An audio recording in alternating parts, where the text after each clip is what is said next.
pamamagitan. Minsan, nakakademonyo talaga ang isang babaeng malaanghel ang ganda. Takot sa mataas, kaya nung ako nahulog sa iyo, di nakapaganda.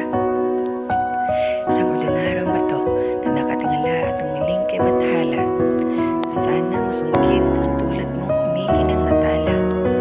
Minsan talaga, hindi nakakatawa kung magpiro ang tadhana. Sa torbeng Makata, naratratan ni Cupido gamit ang kanyang palaso at pana.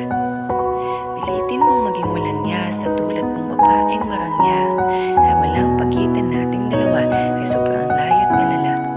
Kahit gaano pa ako kabihasa, tumula, tumahi at tumugma ng mga salita, ay walang kwenta kung estado ng buhay nating dalawa ay sadyang magkaiba.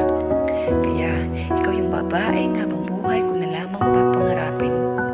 Isa kang pantasya, kasi kahit pilitin sa